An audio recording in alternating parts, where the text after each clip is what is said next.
Noong 2020, isang tawag sa telepono ang gumulantang sa nooy presidente ng Iran na si Hassan Rouhani dahil ibinalita sa kanya ang pagkamatay ng pinuno ng kanilang nuclear program dahil sa isang assassination. Hindi maisip ng Pangulo at mga opisyal ng Iranian military kung paano ito nangyari dahil pinaslang siya sa pusod mismo ng Iran sa isang secured na lugar habang kasama pa ang kanyang misis at mga bodyguards. Ngunit isang bagay lamang ang sigurado nila noong mga oras na yon. At ito ay kagagawa ng Israel at ng ahensya nitong Mossad. Noong una ay kung ano-anong haka-haka ang lumabas kung paano isinagawa ang pagpaslang. Subalit nagulat silang lahat nang dahan-dahang lumabas ang impormasyon sa kung paano pinatumba ng Mossad ang kanilang bigating nuclear scientist na tila sa mga pelikula lamang nila napapanood. Mr. Goodbye! Ang Mossad na siyang pambatong intelligence agency ng Israel ay kilala sa malupit nitong pamamaraan upang tumarget at ipatumba ang sinumang high-profile na kalaban ng Israel maging saang panig man ng mundo ito magtago. At ang reputasyon nilang ito ang naging dahilan sa pagiging takot ng maraming kalaban ng Israel sa nasabing ahensya, lalo na sa mga taong sangkot sa nuclear program ng Iran na pinaghihinalaan ng Israel at Mossad na gagamitin lamang ng Iran upang burahin ng Israel sa mapa ng mundo. At simula nang napasakamay ng Mossad ang mga dokumento at ebidensya na magpapatunay na ang Iran ay may masamang balak sa kanilang bansa gamit ang nuclear weapons, agad nilang ikinasa ang isang operasyon upang wakasan ang umuusbong na nuclear program ng Iran. Ang una nilang naging biktima ay si Ardeshir Hossenpour, isang Iranian professor na nakatoka sa research ng electromagnetism bilang bahagi ng nuclear program. Siya ay pinaniwalaang nilaso ng Mossad at namatay noong January 15, 2007. 3 taon ang lumipas, taong 2010, sunod-sunod na pinaslang ng Mossad ang 3 nuclear scientists na sila Masoud Ali Mohammadi, Majid Shariari at Feridun Abbasi. Ang 3 ito ay pare-parehong tinamaan ng bomba, ngunit himalang nakaligtas si Abbasi mula sa tangkang assassination. Hindi naman ganong kapalad ang nangyari sa 2 pa niya mga kasamahan. Bukod sa kanila ay 2 pang mga nuclear scientist ang isinunod ng Mossad noong 2011 at 2012. Ngunit naniniwala ang Mossad na ang pagpaslang sa pinakaulo at pasimuno ng nuclear program ng Iran ng pinakamabisang paraan upang tuluyan itong mapahinto. At ito ay walang iba kundi si Mohsen Fakhrizadeh. Si Mohsen ay isang nuclear scientist at dating general ng Iran Revolutionary Guards na kilala bilang mastermind sa likod ng sekretong nuclear weapons program ng bansa. Kahit pa man isa siya sa mga pinaka-prominenteng personalidad sa Iran, hindi gusto ni Fakhrizadeh ang kahit anong uri ng espesyal na pagtrato. Sa kabila ng pagiging isang tanyag na scientist at tinagurian bilang ama ng nuclear program ng Iran, mas pinipili pa rin ito ang simpleng pamumuhay. Ngunit ang pagiging simple at payak pala ang siyang magiging dahilan ng kanyang pagkasawi sa kamay ng pinakamatinding intelligence agency sa buong mundo, ang Mossad ng Israel. Isang araw noong November 27, 2020, kagaya ng kanyang nakaugalian, maagang gumising si Mohsen upang magbasa ng libro tungkol sa mga filosofiya ng Islam at mga sinaunang tula mula sa Persya na ngayon ay kilala na bilang Iran. Napakaganda ng panahon ng umagang yon at sa gitna ng kanyang pagbabasa ay naisipan ng Iranian scientist na umalis muna sa kanilang bahay bakasyunan malapit sa Caspian Sea at lumipat sa isang kilalang resort ng mga sikat at mayayaman sa kalapit na syudad ng Absard, Iran. Naisipan niya ang magpalipas ng weekend sa nasabing eksklusibong resort kasama ang kanyang asawa. Bandang tanghali ng araw na yon, pagkatapos man ng halian, kahit sa kabila ng paulit-ulit na babala ng intelligence service ng Iran tungkol sa posibleng tangkang assassination laban sa kanya, binaliwala lang ito lahat ni Dr. Mohsen at ipinagpatuloy ang pagbiyahe papunta sa Absard. Sa pag-alis ng mag-asawa, umarangkada ang mga ito lula ng isang Nissan na sasakyan papunta sa lugar na kanilang pagbabakasyonan. Sa pananaw ng Israel, si Fakhrizadeh ang dahilan kung bakit unti-unting nade-develop ang industriya ng nuclear weapons sa Iran, kung kaya't mahigit 1 dekada na ring inaasam-asam ng Mossad na patumbahin ang tinuturing na hepe ng nuclear program ng Iran. Sa loob ng humigit kumulang 12 taon, isa sa mga pinakamalaking misyon ng Mossad ay ang pag-a-assassinate kay Fakhrizadeh. Ngunit si Dr. Mohsen Fakhrizadeh ay sadyang napakailap. Nakuha man ng Mossad na sugpuin ang ibang opisyal ng programa, hindi naman nila makuha-kuhang patayin ang pinaka-leader ng grupo. Taong 2009 ang unang subukan ng Israel ang assassination laban kay Dr. Fakhrizadeh.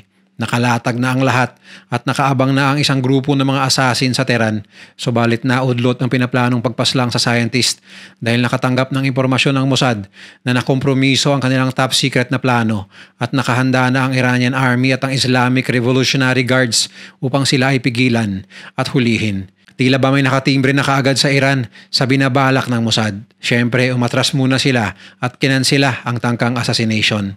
Ngunit hindi roon magtatapos ang misyon ng Mossad. Sa kabilang banda, sa dinami-dami ng mga banta na kanyang natatanggap, kasali na ang mga di umano'y mga tangkang pagpaslang sa kanya sa mga nakalipas na taon. Hindi ito siniseryoso ng Iranian scientist. Ayaw na ayaw ni Fakhrizadeh ang pinagmamaneho siya ng mga bodyguard sa loob ng isang armored vehicle. Bagkus ay mas gusto pa niyang bumiyahe sa loob ng kanyang sariling sasakyan kagaya ng isang normal na tao habang minamaneho niya ito. Kahit pa man kontra ito sa pulisiya ng seguridad para sa mga VIP ng Iran na kagaya niya, ipinagpipilitan pa rin ito ni Mohsen Fakhrizadeh araw-araw. Kahit pa man maaaring makompromiso ang kanilang seguridad, ay mas gugustuhin pa rin ito na layuan siya ng mga gwardya, bagamat okay lang sa kanya na sila ay nakasunod sakay ang ibang sasakyan. At nang makatanggap ng impormasyon ang Mossad na umalis na nga ang scientist sa kanyang bahay malapit sa Caspian Sea at ilang minuto na lang ay darating na ito sa Absard kasama ang ilang mga escort na sasakyan, inilungsad na ng Israeli Intelligence Agency ang mala Mission Impossible na plano. Sa highway na dadaanan ni Dr. Mohsen papuntang Absard, naglagay ang Mossad ng isang pick-up truck sa gilid ng kalsada. Kung titingnan, walang maghihinala na ang sasakyang ito pala ang magiging sanhi ng pagkasawi ng kilalang Iranian scientist. Karga ng pick-up truck ang isang 7.62mm sniper rifle at machine gun na kayang maglabas ng 600 rounds kada minuto at nakatago ang mga ito sa likod ng tarpaulin at iba pang pandistract na mga kagamitan sa likod ng pick-up. Pagkatapos ay ipiniwesto ang sasakyan sa lugar kung saan kitang-kita ang mga paparating na kotse. Pagtuntong ng 1:00 ng hapon, handa na ang lahat para sa pagdating ni Fakhrizadeh sa Absard. Nang masipat na mga surveillance camera ang sasakyan ng target na scientist, binigyan na ng go signal ang itinalagang assassin.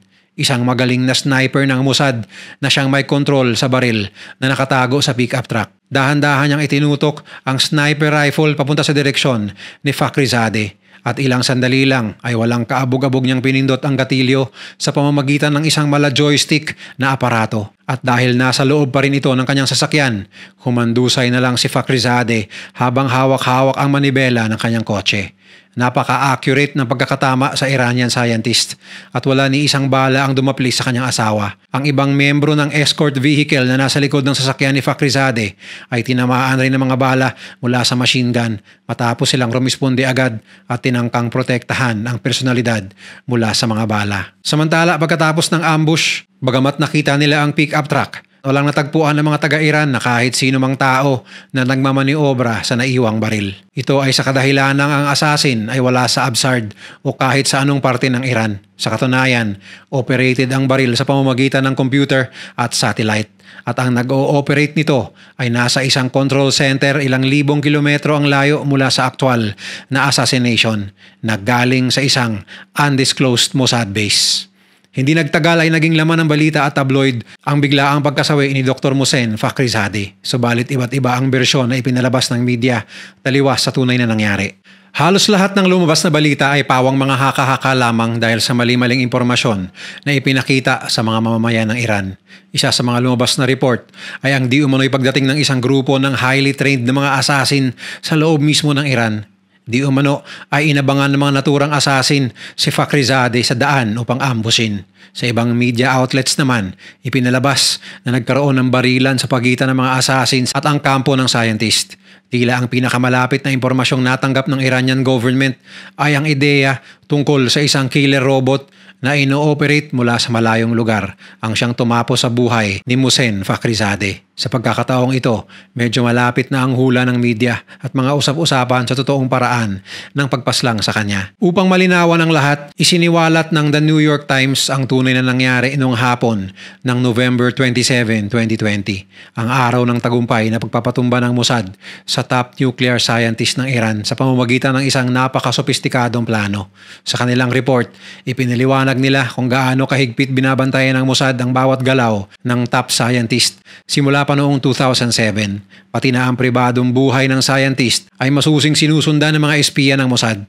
Ilang taon ding pinaghandaan ang assassination niya at noong 2019 at 2020, nagkasundo ang dating leader ng Mossad na si Yossi Cohen, Israel Prime Minister Benjamin Netanyahu at si US President Donald Trump na tuluyan ang tapusin ang nuclear program ng Iran sa pamamagitan ng pagpaslang kay Dr. Fakhrizadeh.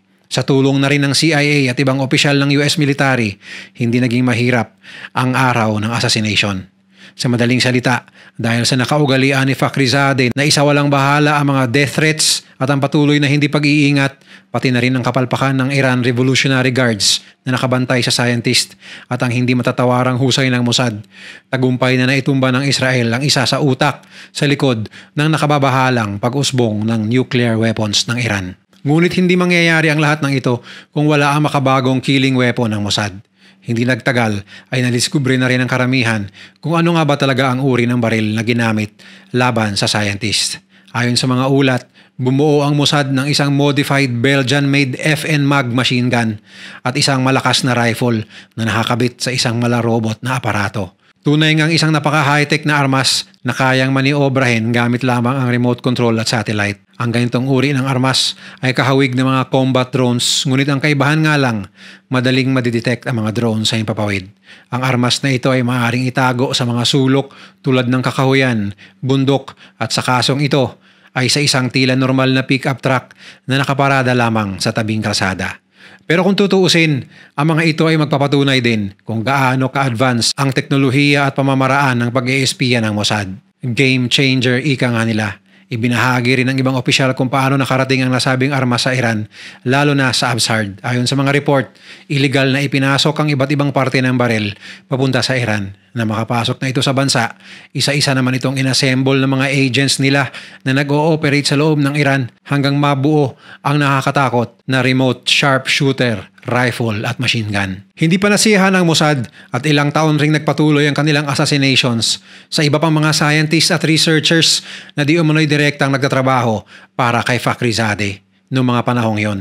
Pati na rin ang isang general, si Major General Hassan Terani Moghadam, ang arkitekto ng digmaan na namamahala sa pagdevelop ng mga long-range ballistic missiles ng Iran na maaaring kargahan ng nuclear warheads.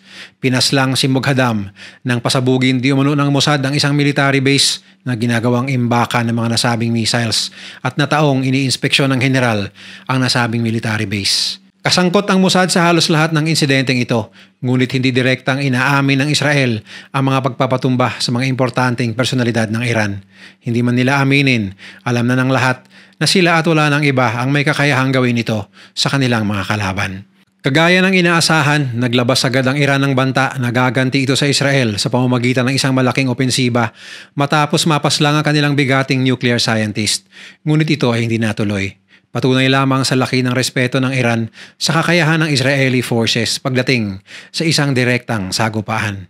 Iilang malalaking pangalan at mga prominenteng personalidad pa ang napatay ng Mossad. Ngunit wala pa rin ginagawang hakbang ang Iran upang makapaghigante. Maliban kay Mohsen Fakhrizadeh, isang malaking rason upang mag-retaliate sana ang Iran ay ang tagumpay na assassination kay Major General Qasem Soleimani noong January 2020. Ang Iranian military commander na pinaslang ng Amerika at Israel gamit ang makapaminsalang atake mula sa mga combat drones. Ganon din ang pagpaslang kay Hamas leader Ismail Haniyeh noong July 31 sa pusod mismo ng Iran na hanggang ngayon ay walang naipatupad sa mga banta na binitawan ng Supreme Leader na magsisisi di umano ang Israel sa gagawin nilang paghihigante. Bagkos ay pinakilos lamang nila ang kanilang mga proxy groups kagaya ng Hezbollah at mga Houthis, patunay sa pag-iwas ng Iran sa isang direct conflict laban sa Israel. Kung hindi pa dahil sa tagumpay na misyon ng Mossad na isa-isang pugsain ng mga Iranian scientists na may mahalagang papel sa kanilang nuclear program, marami ang naniniwala na tuloy sana ang paggawa ng Iran ng mga nuclear weapons na maglalagay sa Israel at buong Middle East sa alanganin. Buti na lamang at may pambatong ahensya ang Israel na kanilang palaging sandalan sa mga mahalagang misyon kung saan ang kasarinlan ng buong bansa ang nakasalalay. Totoo ngang unti-unting binabaklas ng Israel at Mossad ang potensyal ng Iran pagdating sa karera ng nuclear power, pati na rin sa military. Patunay lamang kung gaano kahusay ang Mossad at kung paano nila dahan-dahang nilulumpo ang lakas ng Iran sa sunod-sunod na assassination. Kaya marami tuloy ang nagkukwestiyon kung paano nalusutan ng Hamas ang Mossad sa kanilang ginawang surprise attack noong nakaraang taon na ikinasawi ng maraming Israelis, mapasibilyan man o sundalo, at naging mitsa sa malakihang gera na nangyayari ngayon sa Gaza. Hindi tuloy maiiwasang magtanong ng iba kung talaga bang naisahan ng Hamas ang Mossad o sinadya ng Israel na mangyari yon. Dahil sa mga rasong sila lang ang nakakaalam. Kayo, ano sa tingin nyo? Huwag makatubiling magbigay ng inyong mga opinion sa comment section sa baba. Kung nagustuhan mo ang video na to, share mo naman sa iba at mag-subscribe ka na rin. Panoorin mo na rin yung mga videos na nasa kanan para lalo pang maubos ang oras mo.